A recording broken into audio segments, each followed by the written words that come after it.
Hi everyone, welcome back to Chop's Garage. First job we got on today is to detail this Honda Logo automatic. Rare little car, you don't see many of these about. We're going to give this a quick valet, get it all ready for its pickup, and then I'm going to discuss why I'm not going to be able to sell cars like this anymore. And why all of you are really struggling trying to buy cars around the 2K mark from dealers at the moment. Spraying the top edge of the front bumper where it was all scraped up before.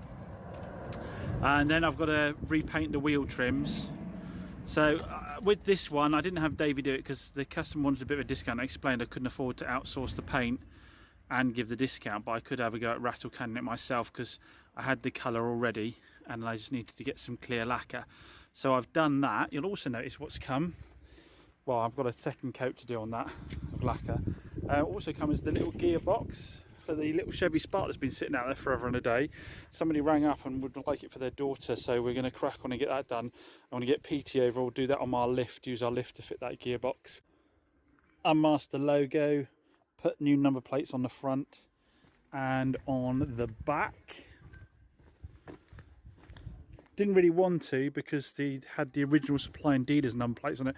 I've put them in the car, but unfortunately they were too bad to pass MOT, so I put them on the seat there for the new owner. The silver isn't too bad. Silver is really hard to paint, especially outside with rattle cans, but it's looking a hell of a lot better. If you remember, it was all dinged up here and scraped all along here, so that's a lot better.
Our little Honda logo all detailed up for its new owner. I think you'd agree for a 23-year-old car she's looking very, very good.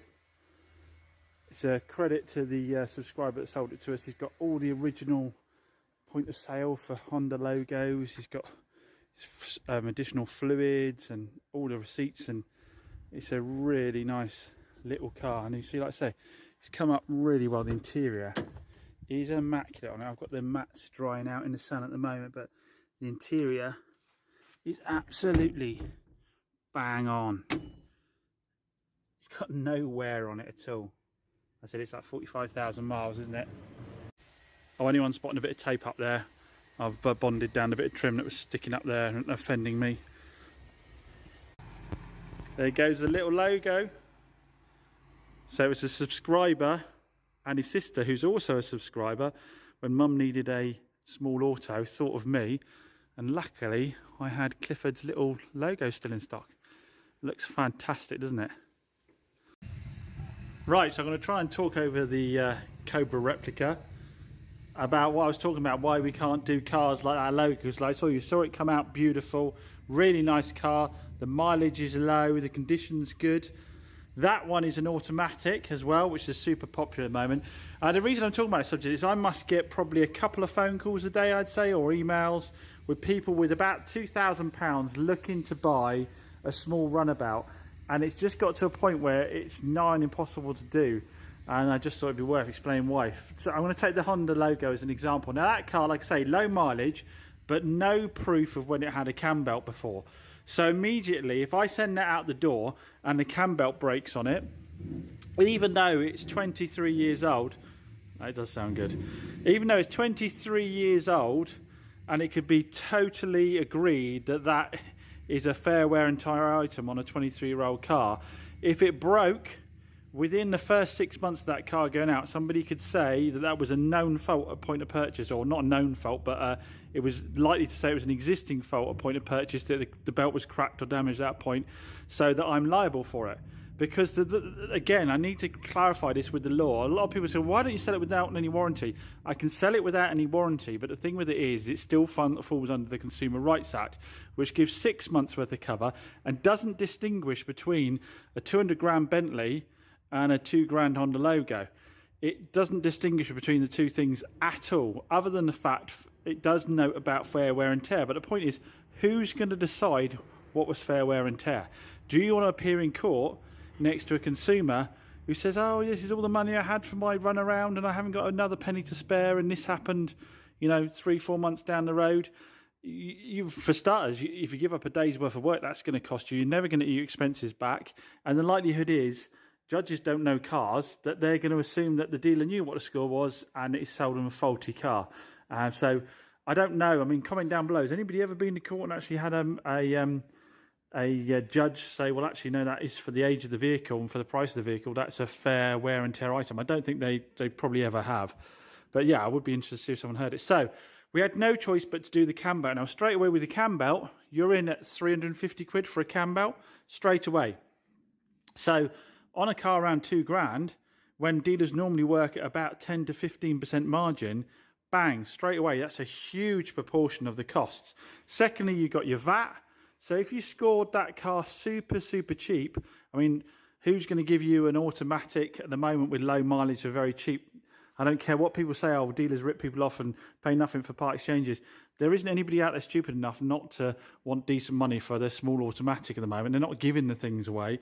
So your VAT's going to be at least a couple of £100 on that sale. So between your cam belt and your VAT, you're at £550. Then you've got to get it for an MOT. Even if it's got an MOT on it already, if it's got advisories on that MOT, you risk selling a car with advisories on it. Let's say, for example, it said that the front brake pads were low or something like that, and then somebody had an accident a month or two later and they said the brakes gave way on them, whatever, or there was maybe an advisory for dirty or rusty brake pipes and that happened, you could be liable for that. So realistically, as a dealer, selling a car with advisories on it is a risky thing unless they are pretty damn minor. So you've got to go advisory free on the MOT. So let me show you how much it costs to get the logo ready for a retail sale. Again, let's remember this is only a 45,000 mile car in good condition, but it is still 23 years old. So we had to renew the timing belt and tensioner, had to renew the water pump, renew the antifreeze, renew the engine oil and filter because we didn't have a service. Again, if there was a problem with the engine and I proved I hadn't done a service on it, it was proved I hadn't done a service or anything like that, I could be liable. They had to do a couple of little welding patches, only small ones luckily. They sealed them off and painted them. They had to compound polish the headlamps. I did that again afterwards. And they had to renew a trailing arm bush. But that bush was like hen's teeth. Cost quite a bit of money. So with all the parts came at £108, plus 19 for the oil.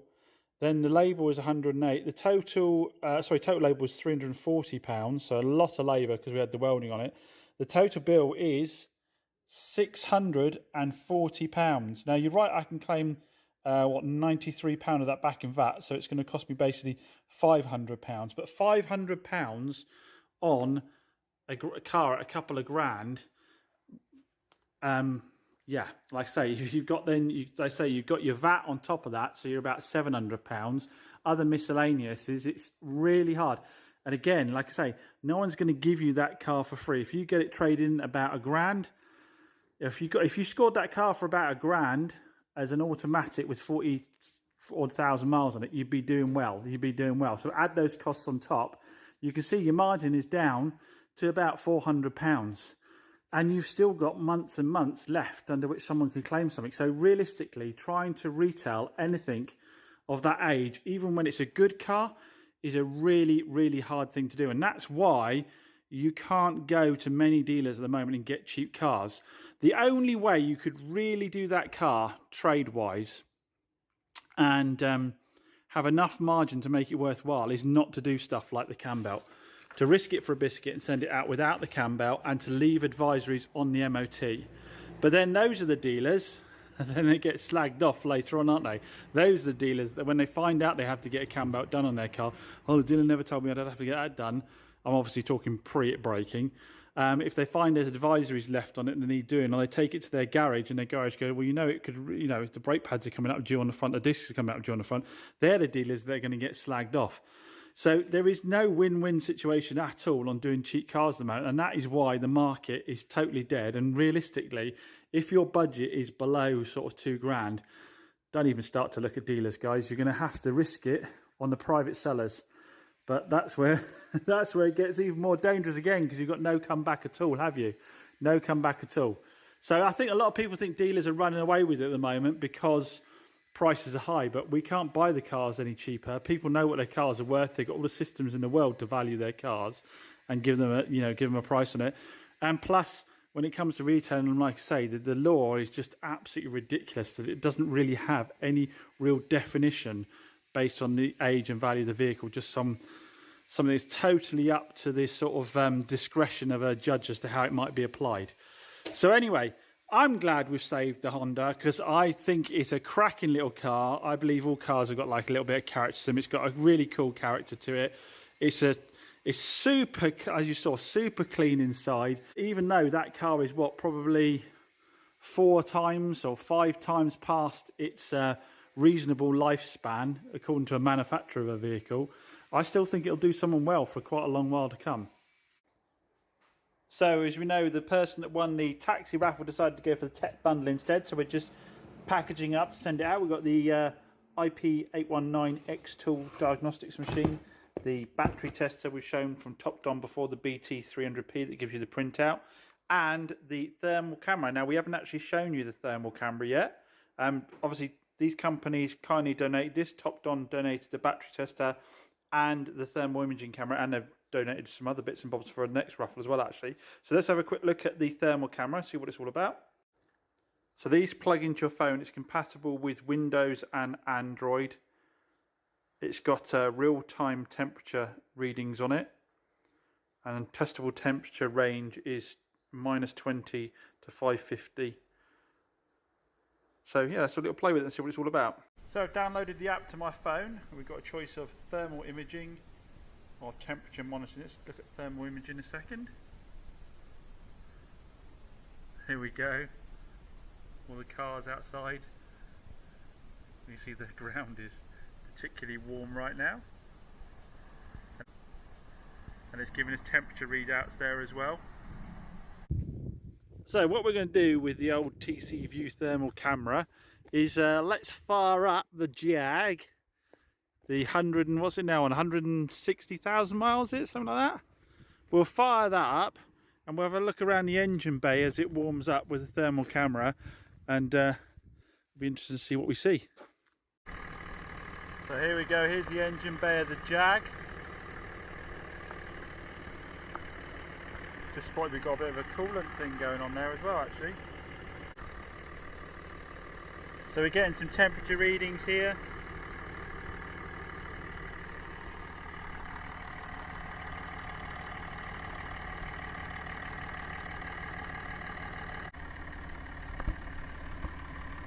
So we look again on the thermal camera, definitely looks like it's getting hotter down there.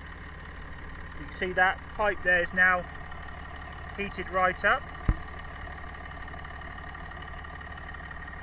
Right, we've got a choice of taking a reading off of that as well now. Let's go back into doing that.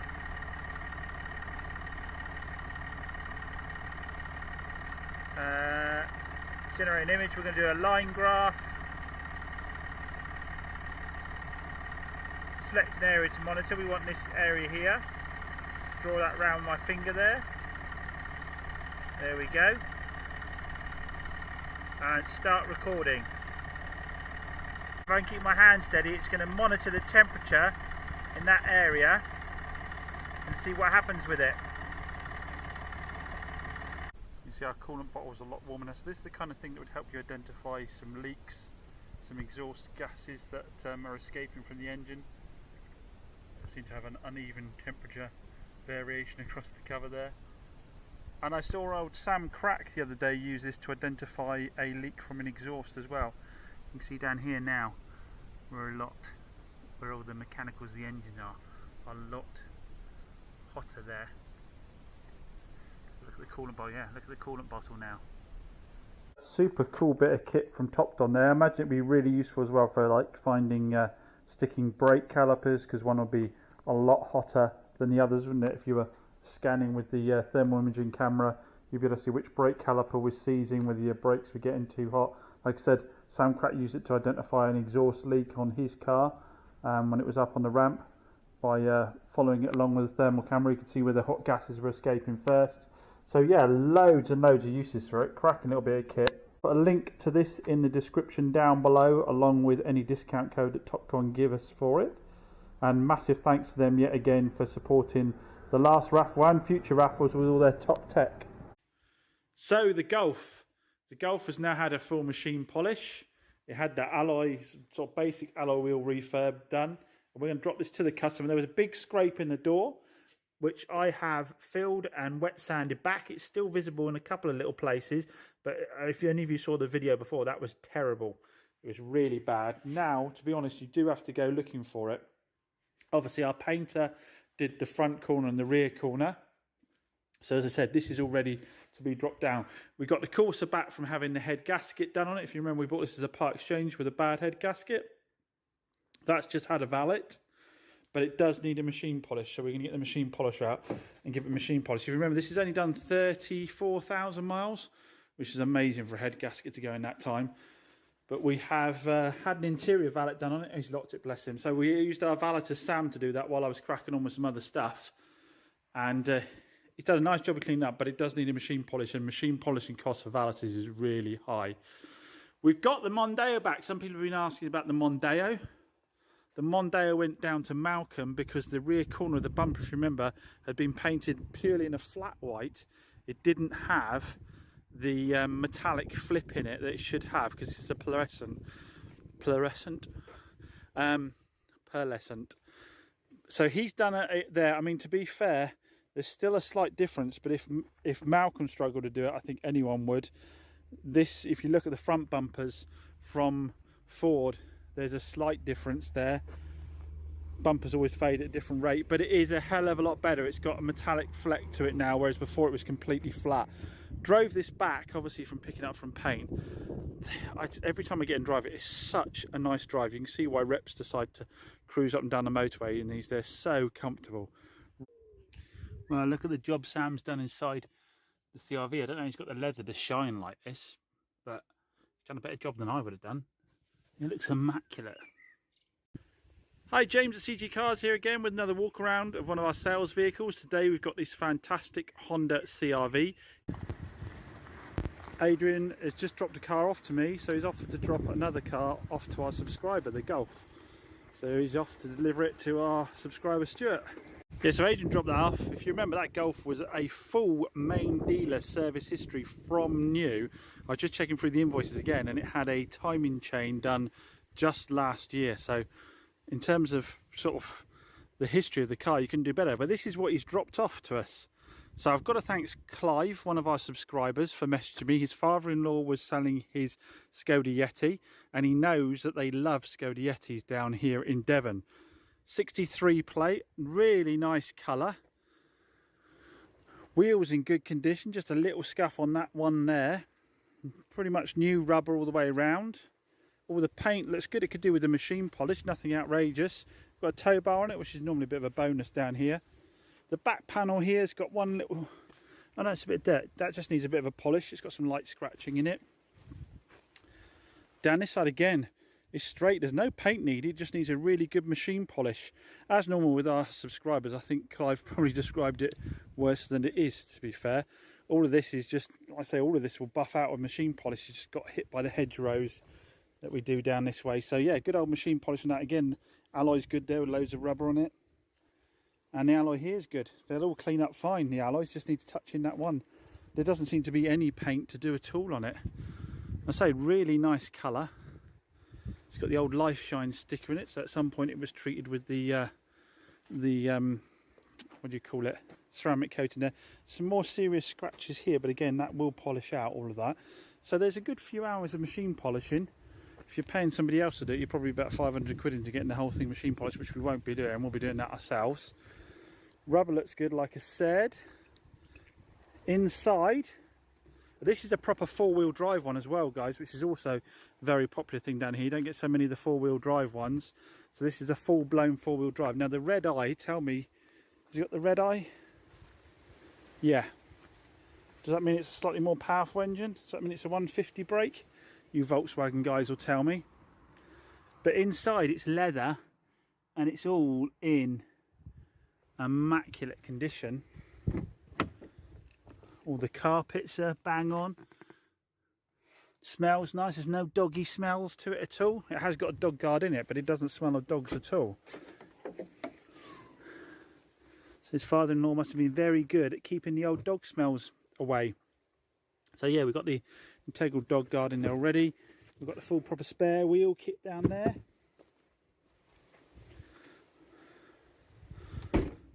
Really nice bit of stock for me, this. I cannot express enough how appreciative I are of you all sending me messages on the cars. I know I don't necessarily always get a chance to get back to everyone. I desperately try to, and I feel very disappointed myself if I don't. And obviously sometimes distance is a killer. This one wasn't too far away from us. I think Adrian had about a 3-hour round trip to pick this one up, so it was just about doable. 6-speed. All the plastics in here are fantastic. There isn't a mark on them. It's in really good condition. Look at the wear on the gear knob, nothing at all. The buttons are bang on. And this will be the reason why, guys. 31,936 miles. So if someone is a lookout for a Yeti and they're a low mileage person, this is the one for them. Absolutely the one for them. I can't remember how much history we've got, but let me have a quick look. I don't want to show anything that I shouldn't for the father-in-law. So the only thing we are short on is service history. I've got service history for 14, 15 and 16 here. Might make a call to Volkswagen and see if they've got any more or not. But I do recall, I'll have to check my emails again, that due to ill health, the vehicle's had very little use. In fact, I think it's, yeah, I don't remember exactly. I'll check out the details on that again. But obviously 31,000 miles would indicate a lot of low use. So best thing for us to do is probably do a big service on it. Give someone some confidence on that front. And then put it up for grabs. I say we'll see how quickly it goes. It looks like it should be a very popular car. So we'll look under the engine bay. So I've had a good look through the paperwork. Unfortunately, we are short on service history. We've got services for 14, 15 and 16, I think, here. So there we have it. Really, really nice bit of stock. Ideally, I'd jump on this straight away, but I've got so much else on at the moment. This will probably sit in a corner for a week or two, or possibly even longer until I get round to it. But for me, it seems like a good car to sit in the stockpile, because someone may well come along and see it anyway, and then we'll pull it out and get it done earlier. But certainly not something I think I'd want to trade out, because it's bang on my sort of marketplace mode. I know I'm selling 4x4s in the sunshine at the moment, because I've got my Vitara just been finished, haven't I? I've got my CRV just done in there. I have bought another CRV as well, so I'm all 4x4'd up when the weather's good, when I should be all convertible and sports cars up. But these will always sell in North Devon. The sun's out, it's time to get stuff like this MOT, so we're going to get this down for MOT. Right, change of plans. The Saab doesn't want to go down. Too much fun. It's like just off goes a fantastic impression, I know. Now at this point, some of you are probably saying, James, what's the ASX doing back?